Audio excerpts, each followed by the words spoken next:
સુરતમાં પ્રેમના નામે વિકૃત માનસિકતાનો નવો કિસ્સો સામે આવ્યો છે, જ્યાં એક વેપારીએ પૂર્વ પ્રેમિકા મોડેલને ટાર્ગેટ કરીને બીભત્સ ફોટા વાયરલ કર્યા અને એસિડ એટેકની ધમકી આપી. પ્રેમીનો ત્રાસ અહીં સુધી જ સીમિત ન રહ્યો, તેણે પૂર્વ પ્રેમિકાને ટાર્ગેટ કરતી રીલ્સ બનાવી તેનું સતત શોષણ કર્યું. લાંબા સમયથી ચાલી આવતી હેરાનગતિમાં પીડિતાએ આજે અલથાણ પોલીસ સ્ટેશનમાં 5મી ફરિયાદ નોંધાવી છે. જોકે સુરતી વેપારીએ આક્ષેપને ફગાવ્યા છે અને કહ્યું હતું કે જે ફોટો મેં વાયરલ કર્યાનો દાવો કરવામાં આવી રહ્યો છે તે 2020થી જ ઇન્સ્ટાગ્રામ પર છે. ફક્ત પૈસા માટે મારા વિરુદ્ધ ખોટી ફરિયાદો કરવામાં આવે છે. અત્રે ઉલ્લેખનીય છે કે આરોપી મિતેશ સંપત જૈન વિરુદ્ધ અગાઉ દુષ્કર્મ, ફાયરિંગ, કાર સળગાવી અને આઈટી એક્ટ હેઠળ ફરિયાદો નોંધાઈ ચૂકી છે. પોલીસે તાજેતરની ફરિયાદના આધારે તપાસ શરૂ કરી છે, પરંતુ આરોપીની કાયદાના ડર વગરની ગુનાહિત માનસિકતા ચર્ચાનું કેન્દ્ર બની છે. પીડિતાએ ફરિયાદમાં જણાવ્યું હતું કે 19 ફેબ્રુઆરીના રોજ મિતેશે તેના ફોટા સોશિયલ મીડિયા પર શેર કર્યા. ફોટાની સાથે તેણે ધમકીભરી કેપ્શન લખી, જેમાં એસિડ એટેકનો ઉલ્લેખ હતો. વારંવારની જાનથી મારી નાખવાની ધમકીઓ અને ડિજિટલ પ્લેટફોર્મ પર થતી બદનામીથી કંટાળીને આખરે મક્કમતા બતાવી કાયદાકીય લડત આપવાનું નક્કી કર્યું છે. પોતાના ઇન્સ્ટાગ્રામ એકાઉન્ટ પર સતત ટાર્ગેટ કરતી રીલ્સ બનાવીને મૂકે છે. આ રીલ્સમાં તે મને નીચે દેખાડવા અને ડરાવવા માટેના ગંદા ઇશારાઓ તેમજ લખાણોનો ઉપયોગ કરે છે. તેમણે વધુમાં જણાવ્યું હતું કે અમારા વચ્ચે વર્ષ 2018થી પ્રેમ સંબંધ હતો. તે તોડી નાખ્યા બાદ મિતેશ અવારનવાર ફેક આઈડી બનાવી તેને અને તેના પરિવારને પરેશાન કરતો. ભૂતકાળમાં મિતેશ સામે બળાત્કારની ફરિયાદ પણ નોંધી હતી. જોકે સમાધાન બાદ આ ફરિયાદ પાછી ખેંચી લેવામાં આવી.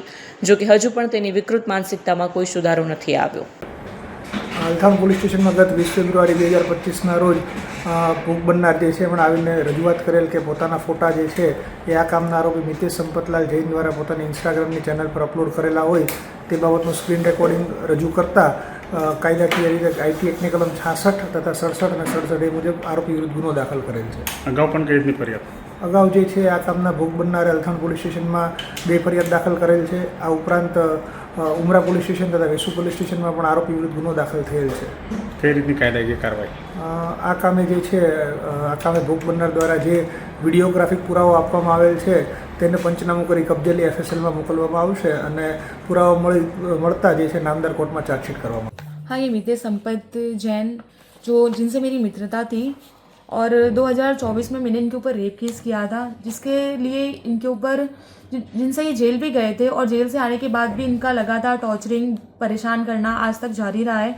मैंने बीच में कितनी सारी कंप्लेन FIR भी की हुई है, जिससे अभी बीच में आपने सुना होगा कि उन्होंने हमारी गाड़ियाँ जला दी थी घर की, तो उसके अगेंस्ट भी हमने कंप्लेन की हुई है. अभी एक आज वापस से मैंने कंप्लेन की है जिसमें उन्होंने अपने इंस्टाग्राम अकाउंट पे मेरे न्यूड फ़ोटोज़ वायरल किए हैं और मुझे एसिड अटैक की धमकी दी है और इस तरह से उनका परेशान करना जारी है.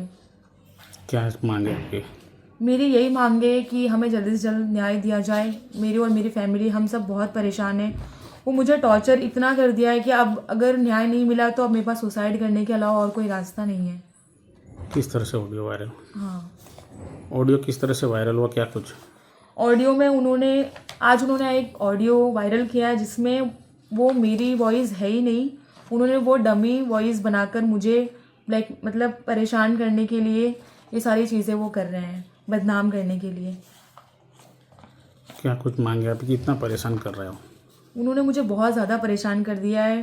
मतलब मैं किस तरह से कितना परेशान हो जाऊँ और मैं खुद से सुसाइड कर लूँ, इस हद तक उन्होंने मुझे परेशान कर दिया है. એક ફરિયાદ કરેલી છે કે એના ઉપર મેં એસિડ એટેક કરવાની ટ્રાય કરું છું અને પ્લસ એના ફોટો વાયરલ કરું છું.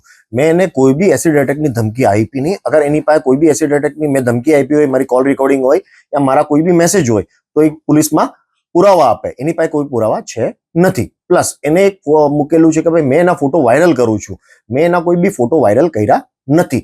એના ફોટો પહેલાથી ઇન્સ્ટાગ્રામ પર 2020થી ઢગલા ફોટો એને જે પડાવેલા છે ફોટોગ્રાફરથી એ લોકોએ મૂકેલા છે ને હજારો લોકોએ એને શેર કરેલા છે ને નોર્મલ વ્યક્તિ માધ્યમથી મેં બી એને નોર્મલી શેર કર્યું છે ને મને જ્યારે લાગ્યું કે આ ખોટું છે એટલે મેં એને પાછું અનસેન્ડ કરી નાખ્યું 1 કલાકમાં. તો એ વિરુદ્ધમાં એને અલથાણ પોલીસ સ્ટેશનમાં મારી FIR નોંધ કરાવી છે. આગળ પણ ફરિયાદ થઈ હતી, કેમ તમારી વિરુદ્ધ વારંવાર ફરિયાદ થાય? આ જૂની અદાવત લઈને મને હેરાન પરેશાન કરવા માટે ખાલી અરજી ને FIR આ 2 વસ્તુ, આ ને એની બેન બંને બધા પોલીસ સ્ટેશનમાં જઈને મારા વિરુદ્ધ ખાલી અરજી ને FIR આવે. એમની પાસે કોઈ બી પુરાવો નહીં હોય, ખાલી અરજી FIR આપ્યા જ કરે છે મને ખાલી પરેશાન કરવા. કેટલા દિવસ જેલમાં? મેં 22 દિવસ જેલમાં હતો. હવે કયા પ્રકારની લડાઈ લડશો? જે લીગલી જે પ્રોસેસ હોય એ હિસાબે મેં લડત લડીશ કોર્ટમાં. મારી પાસે જે પુરાવા છે એ પુરાવા આપીશ કોર્ટમાં.